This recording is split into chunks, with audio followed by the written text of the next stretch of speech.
Last में बहुत सारा आटा बचा हुआ था तो सारे गांव के जितने भी वो सारे लग गए रोटी बनाने पे। तो कुछ इस तरीके से गांव में आटा गूंथा जाता है। कांसे की बनी थाली, वो उन्हीं को पता रहता है कि किस हिसाब से पानी रखने पर कैसी धुन आएगी। ये सब लोग यहाँ पर रोटियां बना रहे हैं और ये बहुत देर में आई है, पता नहीं कहाँ थी अब तक, जबकि भाभी जी ने एक बड़ा सा थैला वहां पर रखा हुआ है।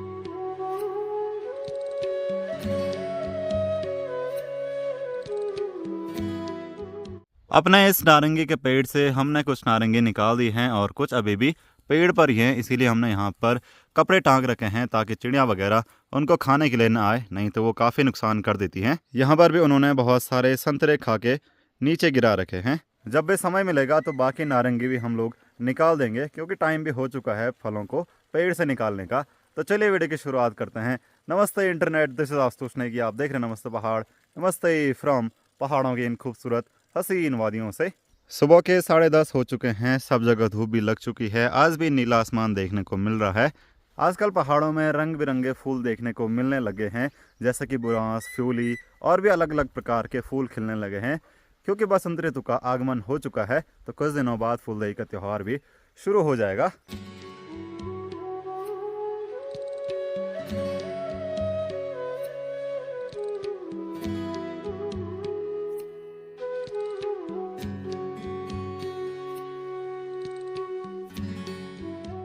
आज भी पीछे की साइड काफ़ी धुंध देखने को मिल रही है, क्योंकि आजकल फिर से एक बार पहाड़ों में आग लग चुकी है। अच्छी बात है कि मेरे घर के आसपास जो भी पहाड़ हैं वहाँ पर कहीं आग नहीं लगी है। पहाड़ों में हर गांव का एक बाज़ार होता है। आज मैं अपने बाज़ार चंद्रनगर जा रहा हूँ।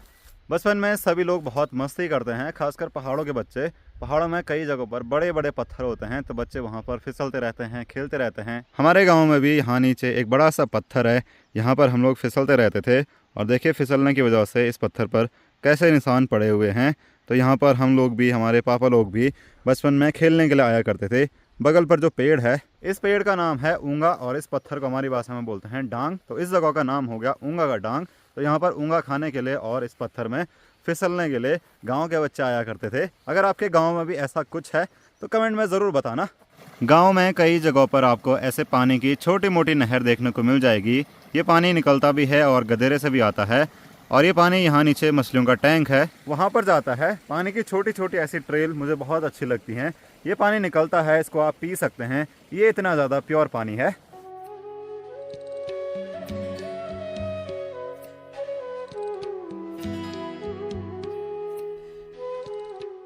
जब भी मैं इस रास्ते से गुजरता हूँ तो यहाँ पर मुझे टूटे हुए घट दिखाई देते हैं। घट पानी से चलने वाली पहाड़ों की चक्की होती थी। अब तो उस चक्की का कोई भी यूज़ नहीं करता है। पहले के टाइम पे बहुत ज़्यादा यूज़ होता था, तो मैंने भी इन चक्कियों को चलते हुए देखा है और यहाँ से पिसे हुए गेहूँ की रोटी खाई है। जितने भी लोग मेरी वीडियो देखते हैं उनमें से कई लोगों का घर रोड से काफ़ी ज़्यादा दूर होगा, जैसे कि मेरा है। तो उनको भी मेरी तरह आफत आती होगी, जाने में भी और आने में भी। अगर आपका घर भी इतनी दूर है तो कमेंट में ज़रूर बताना, और ये भी बताना कि आप मेरी वीडियो कौन सी जगह से देख रहे हैं।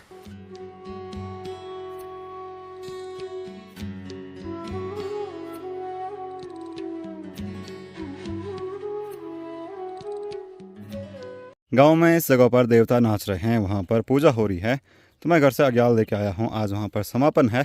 देवता नाच रहे हैं, इसका मतलब होता है कि जैसे आपने कांतारा देखी होगी, तो सेम रिचुअल यहाँ पर परफॉर्म किया जाता है पहाड़ी तरीके से। जो भी उत्तराखंड के देवी देवता होते हैं उनकी पूजा की जाती है। तो इसको देने के लिए मैं वहाँ पर जा रहा हूँ। अग्याल मैंने वहाँ पर दे दिया है। अग्याल में गुड़ रहता है, चावल रहते हैं, आटा रहता है। तो शाम को वहाँ पर प्रसाद बनेगा, तो उसके लिए सारे गाँव के लोग वहाँ पर अग्याल देते हैं। तो शाम को वहाँ पर जाना है। तो मैं यहाँ से गुजर रहा था तो किसी के दाल जलने की खुशबू आ रही है। अब पता नहीं किसकी दाल जली होगी, सच में बहुत तेज़ खुशबू आ रही है दाल जलने की। तो पूजा की तैयारियां अभी से होने लग गई हैं। यहाँ पर जो है वो खाने की तैयारियां भी शुरू हो चुकी हैं, चूल्हे लग चुके हैं। और जो ये बड़ा सा बर्तन आप देख रहे हैं, ये गर्म पानी के लिए है। तो यहाँ पर गांव के छोटे बच्चे भी आ चुके हैं और बड़े ताऊजी दादाजी ये सब भी आ चुके हैं। तो यहाँ पर दिन के लिए, पूजा के लिए प्रसाद बन रहा है।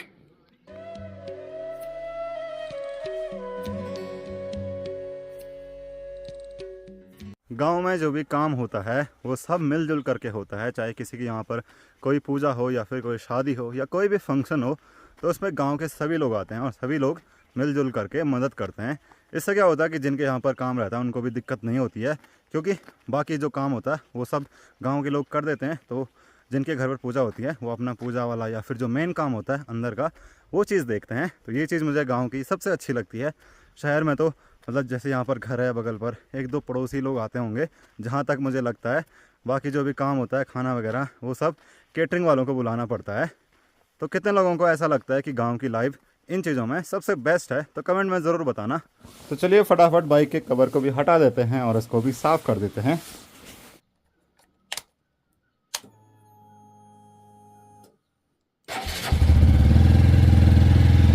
पहाड़ों में कबूतर के जैसे कुछ पक्षी दिखाई देते हैं जो कि अभी उड़ रहे हैं।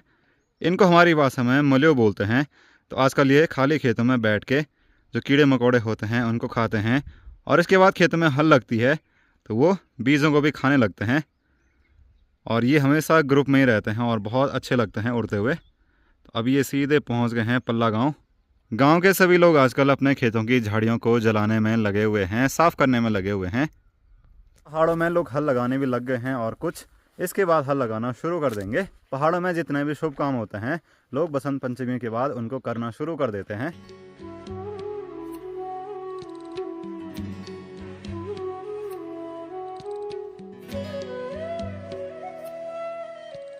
सबसे पहले हम लोग पहुंचे हैं चंद्रनगर।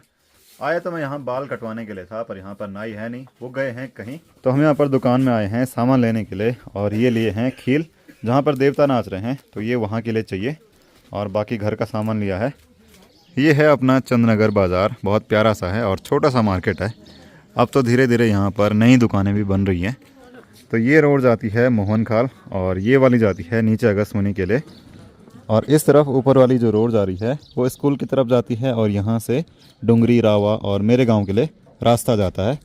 बाकी इस तरफ से चंद्रनगर कुछ ऐसा दिखता है। ये पूरा चंद्रनगर मार्केट है। यहाँ पर धार में GIC इंटर कॉलेज चंद्रनगर है, और इस तरफ पूरा फैला हुआ है। यहाँ दूर दूर तक खेतों में मकान बन चुके। हो भैया एक पुन छो आयूँ और तुम्हारे पुन एक घास लेता है। अच्छा, तो ये बुआ जी डुंगरी के हैं। तो यहाँ पर एक बड़ा सा फील्ड भी है, और इस तरफ है चंद्रनगर का प्राथमिक चिकित्सालय, प्राथमिक स्वास्थ्य केंद्र। तो ये वही रोड है जो अगस्त मुनि की तरफ जाती है, और इसके इस तरफ भणस कोंथा बहुत सारे गांव हैं। देखिए घर जाते हुए हमको रास्ते में भाई जी मिले हैं, और भाई जी अपनी भेड़ों को जंगल ले जा रहे हैं। भेड़ और बकरियां दोनों हैं भाई जी के पास। तो इनको चराने के लिए लगभग दिन के 11 बजे के आसपास इनको खोल देते हैं, और ये पूरा जंगल है तो यहाँ पर ले जा रहे हैं। और इस तरफ से जिन गाँव के नाम मैं आपको अभी बता रहा था वो ये हैं। ये कोंथा गाँव है यहाँ पर जो दिख रहा है, और इस तरफ तेवड़ी गाँव है। और यहाँ पर ढोल दवाओं की आवाज़ आ रही है। शायद वहाँ पर आज रावल देवता की देवरा यात्रा आई है, और आज मेरे साथ अनिल भी है। अनिल कल परसों ही घर आया। अनिल भाई बढ़िया। तो हम दोनों आए थे चंद्रनगर घूमने के लिए। बाजार से घर आने के बाद खाना खाने का भी वक्त हो चुका है, तो सभी लोग फटाफट खाना खा रहे हैं, क्योंकि सब लोगों को गांव में जाना है कौथिक देखने के लिए। खाना खा के गांव में जाने का भी टाइम हो चुका है। तो आज गांव के सभी लोग वहां पर बुखड़ा लेके आते हैं, जो भी पशु होते हैं जिन पर देवता अवतरित होते हैं उनको देने के लिए, यानी कि देवताओं को विदा करने के लिए। तो काफ़ी टाइम पहले गाँव के लोग क्या करते थे कि चावलों को भिगाते थे, उनको जो तेल होता है या फिर घी होता है उसमें फ्राई करके जो भुट बुखड़ा होता है उनको बनाते थे। अब आपको भी पता है कि जो खील होते हैं वो सब जगह दिए जाते हैं, प्रसाद में भी, इसीलिए मैं भी मार्केट से वो लेके आया था। तो गांव के कई लोग आज भी जो पुराने तरीके से बुखड़ा बनाया जाता था वैसे बुखड़ा बनाते हैं और वैसे बुखड़ा लेके आते हैं।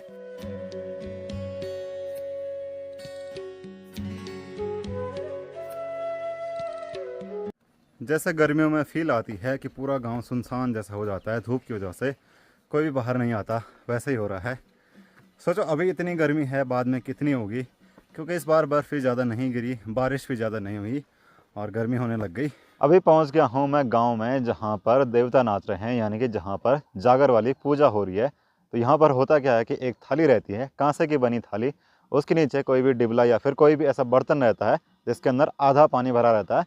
तो वो पानी लेवल पर रहता है कि वो उन्हीं को पता रहता है कि किस हिसाब से पानी रखने पर कैसी धुन आएगी। और साथ में एक डमरू रहता है जिसको हमारी भाषा में डमरू बोलते हैं।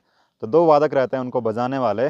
तो फिर जब वो धुन बजाते हैं उस तरीके से बजाते हैं तो जो भी पशुआ होंगे तो उन पर देवता अवतरित होते हैं, फिर उनको नचाते हैं, बहुत सारे गीत गाते हैं, बहुत सारी चीज़ें उसमें बताते हैं, डिस्क्रिप्शन करते हैं कि हम आपको बुला रहे हैं, आपकी पूजा कर रहे हैं, आप हम पर कृपा करना, ये वो सो करके। तो इस तरीके से यहाँ पर जो जागर नृत्य है वो परफॉर्म किया जाता है। कल्चर क्या होता है कि कल्चर को परफॉर्म किया जाता है, जो चीज़ें बहुत पहले हो चुकी हैं उनको परफॉर्मेंस के जरिए लोगों तक पहुँचाया जाता है और इसी तरीके से देवी देवताओं की यहाँ पर पूजा की जाती है। तो सारे लोग अभी वहाँ पर कौथिक देख रहे हैं, तो वहाँ पर काफ़ी देर तक ये नृत्य चलेगा, ये पूजा होगी। तो ये सारी चीज़ें जो हैं आपको अलग अलग राज्यों के हिसाब से अलग अलग मिलेंगी। ज़्यादातर पहाड़ी एरिया में आपको ये चीज़ें देखने को मिलेंगी, जैसे देवी देवता वाला नृत्य हो गया, या फिर पांडव नृत्य हो गया, या फिर परसों मैंने आपको रावल देवता की देवरा यात्रा दिखाई थी।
जो वो धुन बज रही है, जो वो बजा रहे हैं, जब वो एक स्टेप पूरा हो जाता है तो उसको बाजा बोलते हैं कि एक बाजा पूरा हो गया है।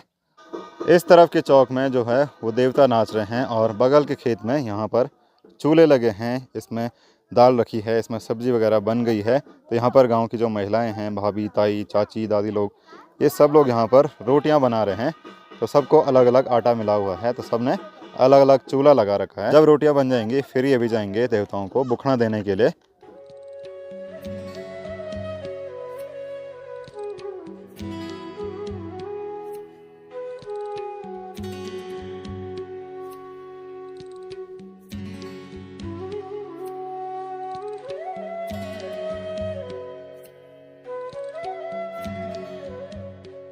जब भी गांव में कोई पूजा होती है तो एक कमरा भंडारे के लिए रख देते हैं, इसमें सब राशन वगैरह रखी जाती है। तो यहाँ पर राशन और प्रसाद सब कुछ तैयार है। ये आटा गूंथना रह गया है और ताऊ जी हमारे कारबर हैं, यानी कि ताऊ जी बताते हैं कि कितना राशन लगेगी और कितना आटा गूंथना है, कितनी सब्जी लगेगी। गाँव में कोई भी कार्य होता है तो वो बिना बुजुर्ग आदमी के पूरा नहीं होता है, क्योंकि उनको बहुत ज़्यादा अनुभव होता है किसी भी कार्य करने का। कुछ लोगों ने आटा गूंथ के रोटी भी बना दी है और कुछ आटा रह गया था, तो यहाँ पर चाचा जी और मैं इस आटे को गूँथेंगे। क्योंकि ये बच गया था तो लगभग 24 या 25 पाथा, यानी कि एक बड़ी सी टोकरी जैसी होती है, उसको एक पाथा बोलते हैं। तो 25 पाथे का आटा आज लगा है। तो ये गांव की जो मापक प्रणाली है उनके हिसाब से गांव में खाना बनता है।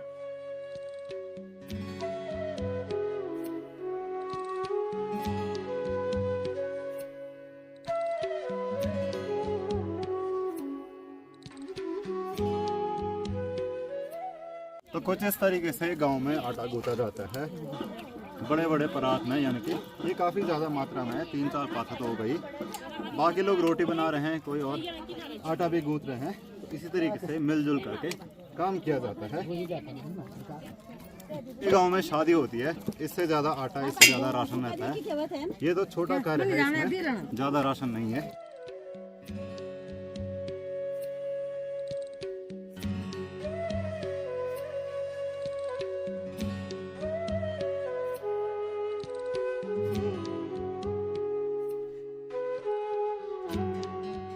लास्ट में बहुत सारा आटा बचा हुआ था, तो सारे गांव के जितने भी युवा वर्ग हैं, यानी कि छोटे बच्चे, बड़े बच्चे, वो सारे लग गए रोटी बनाने पे। तो इस परात में पूरा आटा था गुथा हुआ, जो कि हमने लास्ट में गूथा था, तो वो ख़त्म होने वाला है। इतनी गोल गोल रोटियां बना रहे हैं गांव के लड़के। और यहाँ पर बड़ा सा तवा हमने रखा है, तो इसमें रोटियाँ पक रही हैं। और आग पे सिक रही हैं। बहुत गोल हैं यार ये रोटियां। तो यहाँ पर अंशु भी आ रखी है और ये बहुत देर में आई है, पता नहीं कहाँ थी अब तक। तो ऐसे ही छोटे बड़े कार्यों में गांव के जो बच्चे होते हैं वो ऐसे गैदरिंग में यानी कि समूह में जब भी खाना बनता है तो खाना बनाना सीखते हैं, रोटी बनाना सीखते हैं, बहुत सारी चीज़ें सीखते हैं जो कि उनको आगे काम आती हैं।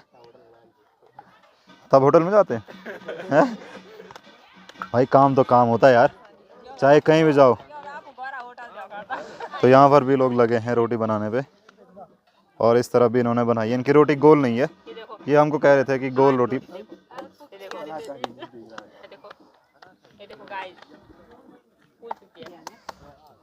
तो यहाँ पर लोग बुखड़ा देने लग गए हैं। तो ताई जी भी आ चुकी हैं।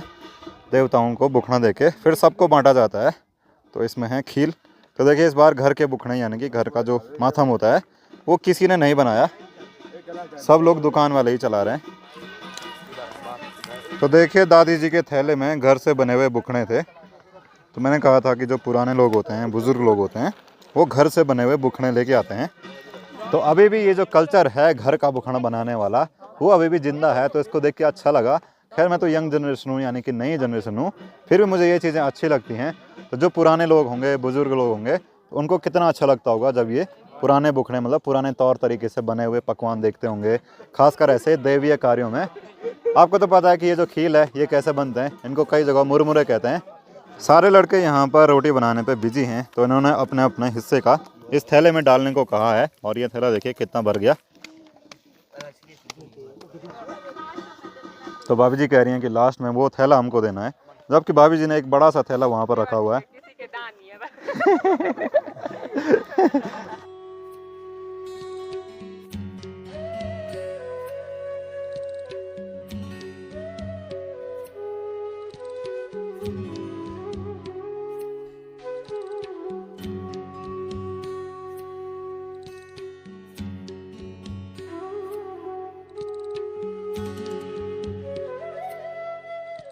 देखते ही देखते गांव के सभी लड़कों ने पूरा जो आटा है उसकी रोटियां बना दी और काम भी फटाफट हो गया।